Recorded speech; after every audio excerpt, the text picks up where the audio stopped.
Hello and welcome to Conversations With, our monthly series of informal and enlightening conversations between the leading edge teacher and author, Jim Self, and some of today's most progressive and connected teachers, channels, and authors.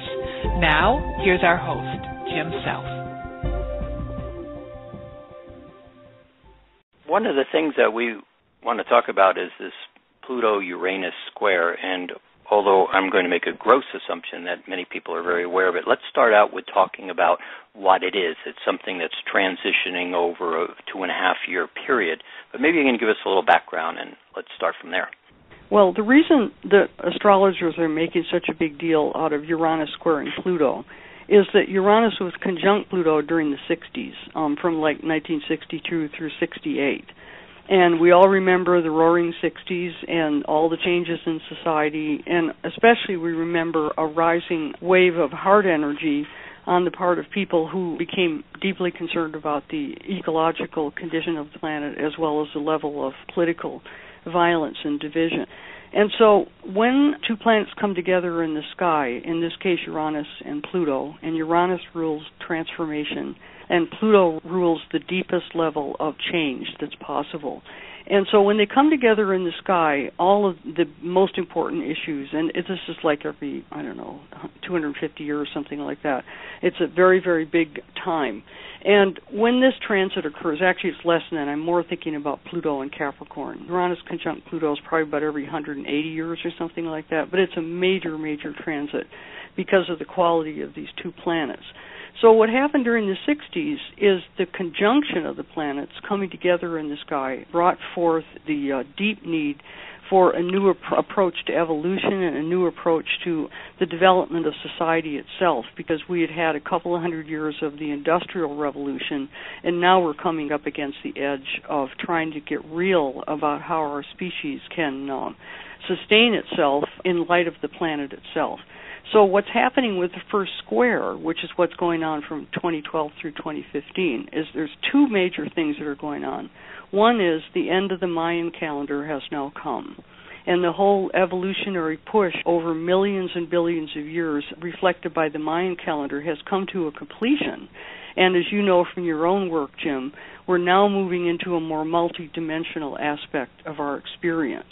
And so then, with the squares coming from 2012 to 2015, now we're getting the push toward the real level of change and manifestation that started in the 60s. And everybody's feeling it, and everybody's dealing with it. It's very, very difficult for people, just personally and individually, and it's very difficult in society as a whole.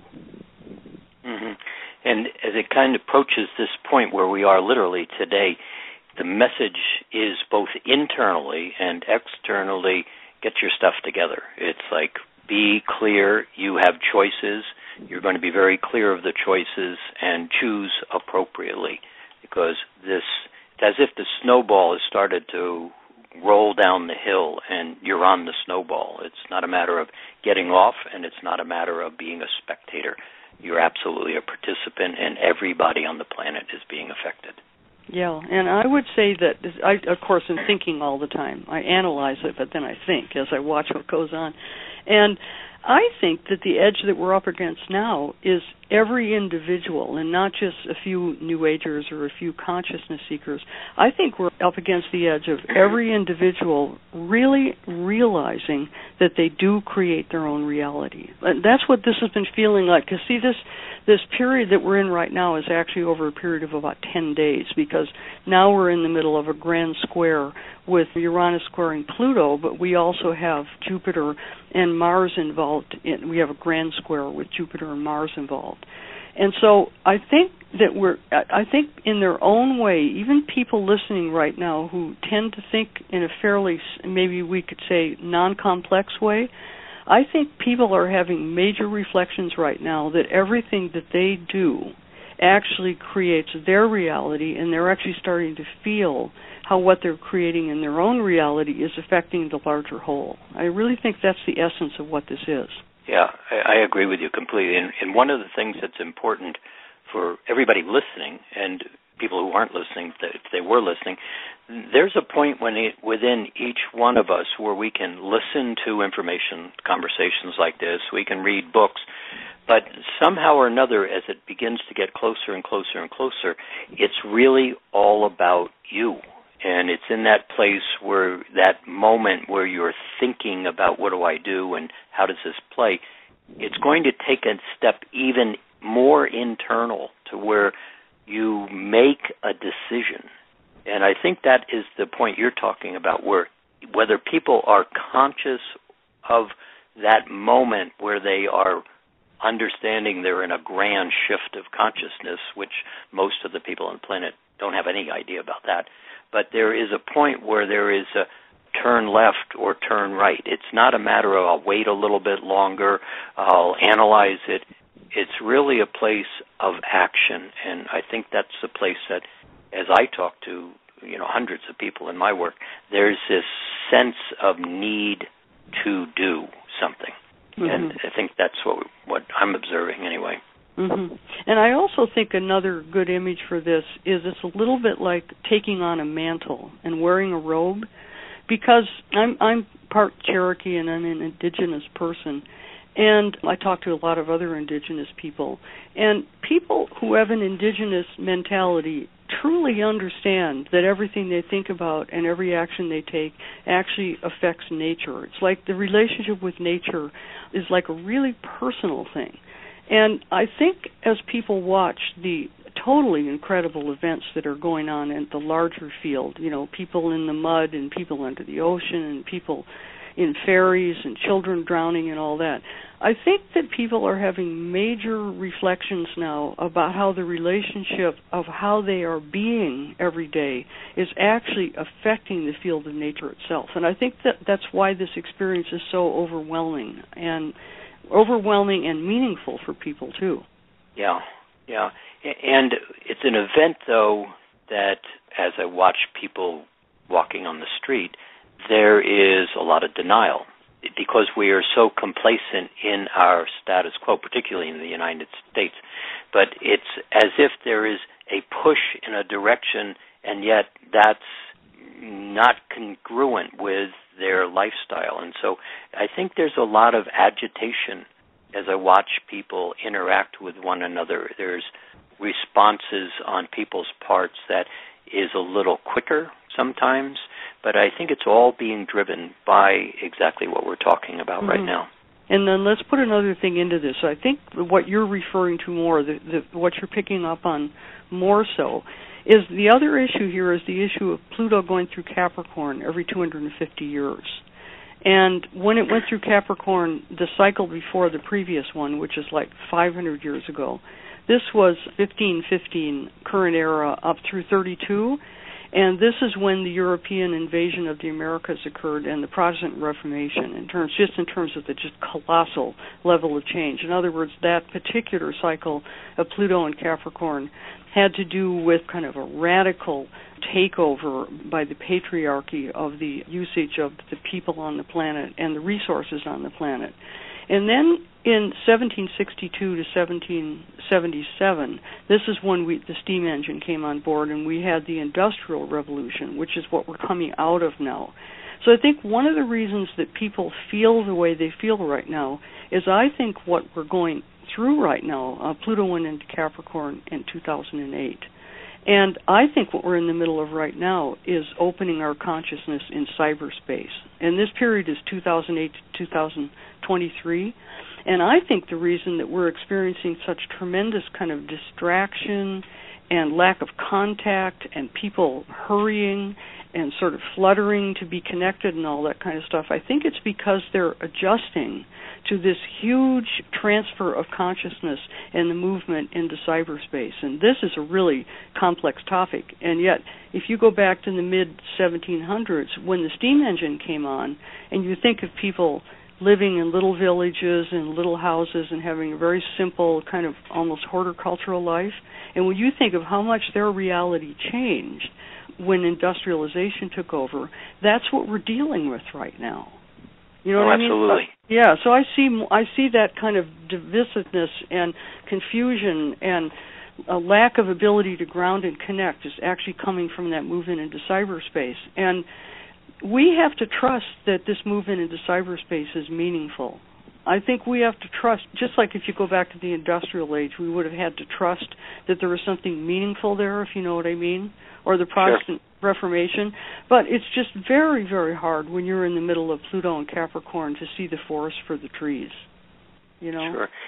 And it's hard to, it may be meaningful is something that a lot of people don't grasp. They don't have a sense of putting it in the terms of meaningful, but what they do put it in the terms is disruptive, which doesn't mean negative. It just simply begins to be something that they have no clue about is beginning to be very much in their reality, and they don't know what to do with it. And I think that's one of the things that we're experiencing here. You know, I make a reference occasionally to how things shift. It's like throwing a ball up in the air. You have that velocity of the ball going up, and then it begins to just slow down, but it's still going up. But it hits that point where it has no motion. And in that point of just freeness, it then begins to change direction and move into, with gravity, downward. But I think real strongly that we're in a place where we're in that point of non-motion. We're either not going down or up. We're in a place where we are realigning many of the concepts that we have, but that's not intellectual. It's just happening in that point of reduced stress and kind of that free fall moment before it changes into a fuller direction. Does that make sense? Yeah, it does. And then I think what you share with my work is, I'm of course working with 9 dimensions, and you happen to be focusing a little bit more strongly into like 2, 3, 4, 5. You know, I kind of have this more high range. Although when it comes to the sense of the spirit, of course, you're going right up through the high ranges. But you're focusing on this movement through 4D in my system, and then into the 5th dimension. And I think we have to trust that somehow this is part of nature. Even cyberspace is part of nature. And that's what's just so hard for people to grasp. I mean, in my case, I don't use most of that stuff, you know. People who use a lot of the technology from one point of view are way ahead of me. But what I see them doing is I see them being in a very confused way of being very disconnected and moving very fast. Yeah, I think that's correct. And I think that disconnect is, there's a grounding in the, you know, like all the kids on Twitter, and it's not only kids today, it's everybody, you know, or sitting there. You know, I'm constantly, Roxanne and I are baffled. We'll sit at dinner and all of a sudden look at a table of 8 people, and they're all on their iPhones talking to one another. Yeah. There's no communication going on. You know, we're looking at a 2-year-old in a carriage the other day sitting there playing with an iPhone. It just, there is a real large disconnect in that in terms of the nature of who we are, I think. And I don't think it's a bad thing. I think it's just part of this transitionary point that we are in. And so it's quite fascinating to watch. Yeah, it is fascinating to watch. But it's also quite, you know, it's hard to hold your focus and to really, you know, to really trust and really believe that this has some kind of relationship to nature and to the heart, you know. And I think that it's that transition through the 4th dimension into the 5th. I mean, I think probably in my whole lifetime, I've never been in a reality that's more totally 4th dimensional than it is right now. You know, the polarity between dark and light and one side and the other and all that. You know, and I'm certainly having glimpses every once in a while of just suddenly you're in the 5th dimension, just suddenly you're in the heart. But, you know, right now it's very agitated field, isn't it? It's a very agitated field, and it's moving into, it's kind of moving through that chaos. And chaos isn't a bad thing, but it's disorderly. And it's moving from one state of orderliness to another state of orderliness. The question that I think that occurs in this transitional moment is, what would you like to see that new state of orderliness be? And so on one hand, there's an intellectual interaction with that. But I think that it really is, you know, my metaphor of the snowball rolling or the trains engaged. It's very much when you're on an airplane at 350 miles an hour, you have no sense of moving at 350 miles an hour. You're quiet, you're still, nothing's moving. But in fact, everything around you at airplane is very engaged in transition. And I think we're at that place where we're in that transition, becoming aware of something going on all around us. And I also have a strong belief in the nature of the work I do, is that we're being moved very smoothly into well-being, but it's not obvious to us. Yeah, and back to the squares themselves, because I kind of led us off into Pluto and Capricorn for a minute, because I think unless we really understand what an absolutely huge transition this period of time is, then the squares themselves don't make any sense. And so then if we go back to the squares, particularly the grand square, if you take some of the things that you and I have said to each other in the last 15, 20 minutes, then what's going on is if you think of a great big cross and those 4 planets being on each edge of it, this grand cross is coming down and it's taking this whole field of radical change and movement into, I think, a less physical existence on this planet. And that's what really can be really confusing, because, like, how are you going to have a less physical existence on this planet unless somebody starts solving some of the ecological issues that are being created in relationship to where people are going, you know? It's totally outrageous when you think of all the, the devices that you see all over the place, and nobody's paying any attention whatsoever to the energy that's used to produce them, as well as disposing of them. It's just, in that sense, it's very chaotic and very outrageous. But assuming that we are actually in a flow with nature, and this development that we're moving into is actually meaningful, then we go right back to the individual. And that grand square this really is from about maybe April 15th through early May, really is the period of time where this is really right on. And I've never seen a period where it's more important for people to make clear choices and manifest their dream. This is it. Because it's kind of like this is your chance to put your piece of paper in that has your intention on it, because this is the point when it all goes into nature itself and recreates reality so that we can work with that field. Yeah, let's stay on this point a little bit, because I think it really merits extra focus, because it is the point of opportunity. One of the things when I talk to people, their question is, what do I do when this breaks? And to a great extent, it's the wrong question. I mean, I get the question, but to a great extent, in this motion, it's really that point of throwing the ball up and it stops. And it's in a state of freeness. It hasn't moved up, it's not moving down. But in that free association, you can move all the particles around. And I think this is one of those moments as you begin to have that internal sense of choice, or I need to do something here. Because it's like each one of us is like an individual wormhole. That was the image I was seeing when you were talking about that. Exactly.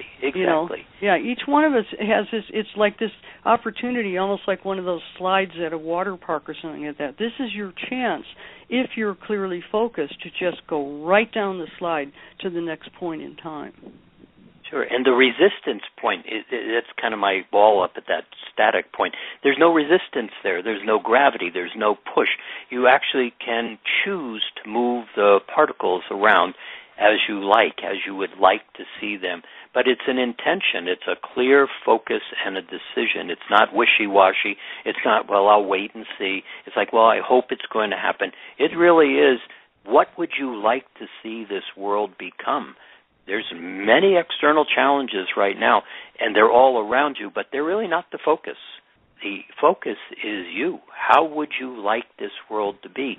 I have a reference point, and I think I mentioned this even the last time we talked, because you played in the same era that I did, is back when the Vietnam War was going on in the 60s, and there was a point where Nixon went into Cambodia. And it was like crossing a line. It was what generated Kent State. It was the straw that broke everything. You had hundreds of thousands of students and adults and people going into the streets saying, no, this is not right, with great passion. But the moment before that happened, they didn't have passion. I know in my life it was like, oh, yeah, this is going on, and I might get drafted, but I'll deal with it when it happens. But when that moment occurred, it was decisive, and it was decisive heard all over the United States. It was, and I think that's the same kind of moment we are dealing with here as this kind of unfolds in the coming weeks and coming months. Let me look at that from a little bit of another point of view, because I totally agree with you. But I think if we go back to that point when they went into Cambodia and some of those points of time in the 60s, because we're back to that period in the 60s, and what was happening with the governments and the political leaders and all of those people supposedly in charge is they were still ripping forward fast. They still believed that they could just go in and conquer anybody and do anything they wanted to do.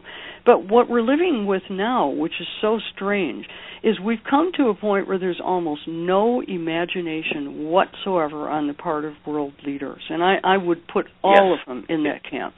So we've come to this strange point where they have no idea what to do. The level of incompetence and the level of ability to make decent decisions is just frankly mind-boggling. And this ought to be a signal to people that their imagination is what counts. In other words, if ever there was a time to create your dream and to put into the planetary field the thing that you need to create for the planet, it's now, because the people who are supposedly controlling everybody have absolutely no imagination left, as far as I can see. If you enjoyed this highlight from Conversations With, join Jim Self live on the Awakening Zone Network. That's awakeningzone.com. If you're looking for free tools for your personal and spiritual growth, if you want to be who you came here to be, visit masteringalchemy.com, where you can learn more about Jim, his work, and future guests. Our theme song is Hands of Love by Barry Goldstein. May you experience laughter and grace on your journey home.